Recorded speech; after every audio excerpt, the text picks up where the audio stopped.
ल साथीहरु फेरि नमस्कार है नमस्कार अनि त तिलु डेली लाइफ युट्युब च्यानलमा हजुरहरु सबैजनालाई वेलकम भन्न चाहन्छु साथीहरु।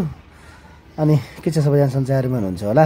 अहिले चाहिँ हामी यता जयमिनी 10 व्यार्थलामा छौं। जयमिनी 10 व्यार्थला भनेको यो हाम्रो चाहिँ यो सौलो जयमिनी नगरपालिकाको हाम्रो एउटा शिर हो हैन। यो हाँडीको टापु भन्छ। यो त अगाडि देख्न सक्नुहुन्छ साथीहरु, यो चाहिँ हाँडीको टापु हो जुन सबभन्दा माथिल्लोपट्टि भाग देखिरहा नि त्यो भाग चाहिँ हाँडीको टापु भन्छ हैन। चैते त अस्ति भर्खर फागुन पूर्णिमा पनि मैले लागेको चाहिँ यहीँमै हो। त्यति बेला चाहिँ साह्रै रमाइलो थियो। हाम्रो चर्चित कलाकारहरू बसन्त थापाहरू देवी घरतीहरू पनि आउनुभएको थियो।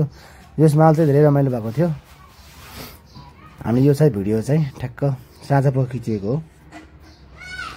यस अलि ड्रोन चाहिँ हल्का थोरै हाइटमा उडेको हुनाले तलपट्टि भयो अलिक क्लियर आएको छैन। नेक्स्ट टाइममा चाहिँ अर्को भिडियोमा चाहिँ अझै क्लियर चाहिँ लिएर हामी आउनेछौँ साथीहरू।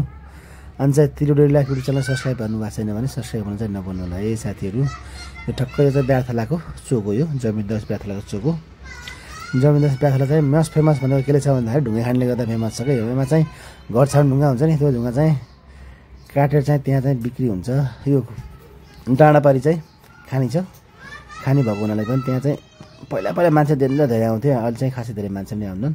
अब यस्तै त हो नि, अब आर्थिक मन्दी छ नेपालमा, त्यही भएर नि होला यस्तै छ है।